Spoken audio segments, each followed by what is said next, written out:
তিন সাদা পাতলা পাঁচখানা কাপড়ের প্যাকেটে বন্দি হইয়া লাশ হইয়া বের হইবা। তোমার সন্তানগুলো তোমাকে মা মা বলে চিৎকার দিয়া ডাকবে আর কাঁদবে, জবাব দিতে পারবা না। ওই কবরে তাহলে কেমনে থাকবো?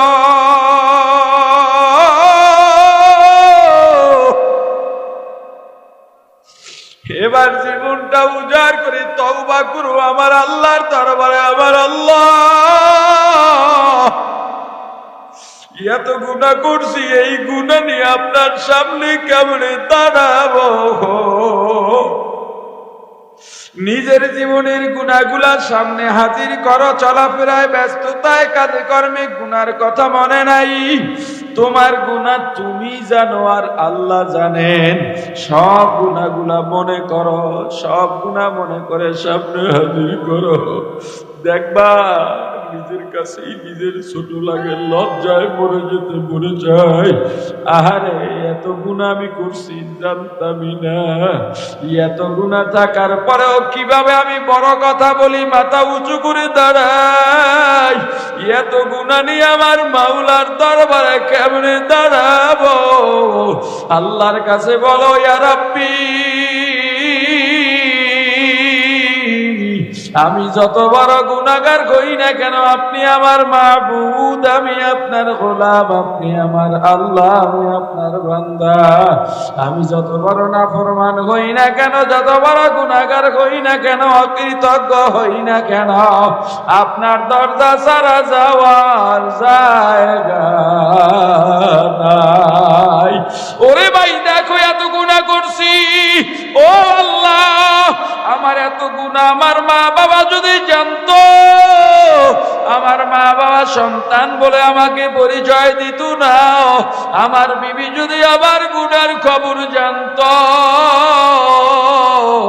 আমার সংসার করতো না, আমাকে ছেড়ে চলে যাইতো, আমার সন্তান যদি আমার গুনাহ জানতো, বাবা বলে পরিচয় দিত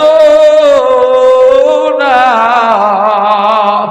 আমার ভাই বোন যদি গুনার খবর জানতো, ভাই বলে পরিচয় দিত না, আমার বন্ধু বান্ধব যদি আমার গুনার খবর জানতো, আমাকে বন্ধু বলে পরিচয় দিত না, সমাজ যদি গুনার খবর জানতো, মাথায় চুল কামাইয়া চুন কালি মেখে জুতার মালা গলায় পরাইয়া ঝাড়ু জুতা পেটা করে আমাকে সমাজ থেকে বের করে দিত।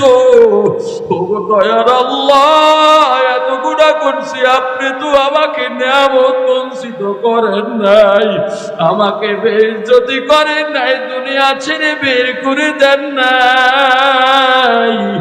আল্লাহ, আমার গুনাহ যত বেশি হোক না কেন, আপনার রহমত এক ফোঁটা পাওয়ার থেকে বেশি না।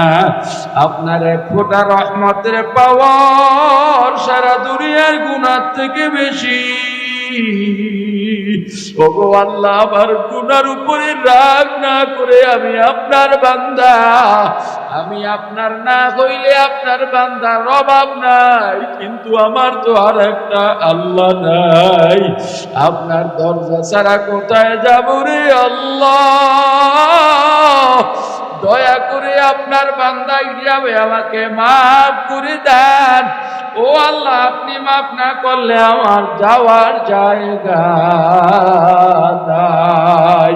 দেখবা ওই গুনার জন্য অনুতপ্ত হইয়া জাহান্নামের ভয়, আল্লাহর আযাব গজব গুসার ভয় যদি চোখের থেকে পানি ছাড়তে পারো, কেমন মজা জীবনে আর পাইবা। চোখের পানি ছাড়া জাহান্নামের আগুন বন্ধ হবে না রে ভাই। এই চোখের পানি আমাদের পুঁজি, এই চোখের পানি আমাদের সম্পদ। এ যুবক ভাই, গুনাহ করিস না ভাই। যদি বলিস হুজুর আমার পায়ে ধরা লাগবে, সবাইকে সাক্ষী রেখে বললাম এই স্টেজে তোমার পা ধরতে রাজি আছি, কারণ দেখছি তুমি গুনার কিনারায়, জাহান্নামের কিনারায় বসে খেলা করো। আমি একজন আলেম হইয়া উম্মাহ দরদি হইয়া তোমাকে জাহান্নামে যাইতে দিতে পারি না। ও বৃদ্ধ বাবাজি, কতদিন বাঁচবো জানি না। ও যুবক, ও জওয়ান, ও পর্দার মা বোনেরা, একটু চিন্তা করো, যখন 16, 17, 18 বছরের যুবতী হয়ে গেছ, তোমার বাবা, তোমার বড় ভাই, তোমার চাচা তোমাকে বিবাহ বন্ধনে আবদ্ধ করাইয়া রঙিন শাড়ি পরাইয়া তোমার স্বামীর বাড়ি পাঠাইয়া দিছে। এত আনন্দ তোমার বাবার বাড়িতেও আনন্দ উপলক্ষে, তোমার স্বামীর বাড়িতেও আনন্দ উপলক্ষে গরু জব করে, বকরি জব করে, কত মেহমান খাওয়ায়। কিন্তু এমন একটা দিন আসবে মা, যেই দরজা দিয়া রঙিন শাড়ি পরে নতুন বধূ হইয়া ঢুকছ, ওই দরজা দিয়ে একদিন সাদা পাতলা 5খানা কাপড়ের প্যাকেটে বন্দি হইয়া লাশ হইয়া বের হইবা। তোমার সন্তানগুলো তোমাকে মা মা বলে চিৎকার দিয়া ডাকবে আর কাঁদবে, জবাব দিতে পারবা না। কতদিন বাঁচবো জানি না, দোয়া চাই।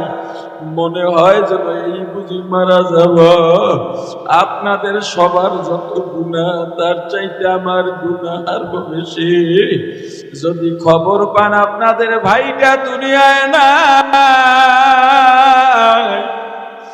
একটু চোখের পানি ছেড়ে দোয়া করবেন, আল্লাহ যেন মাফ করে দেন। কারণ ওই কবরের যে আযাব গজবের কথা শুনছি আর পড়ছি, ওই কবরের আযাব সহ্য করার মতো শক্তি নাই। আপনাদের দোয়া ছাড়া কোনো উপায় নাই, সম্বল নাই। আল্লাহ আমাদের সবাইকে মাফ করে দেন, বলেন আমিন। আরো জোরে বলেন আমিন। আল্লাহ আমাদের গুনাহগুলা মাফ করে দেন, বলেন আমিন। আমাদের ইবাদতগুলা কবুল করেন, বলেন আমিন। আরো জোরে বলেন আমিন। যতটুকু আলোচনা করেছি ভুলগুলো সব আমার ভুলগুলো ক্ষমা করে আল্লাহ আলোচনার উপরে সবাইকে আমল করার তৌফিক দান করেন। সকলে বলি আমিন।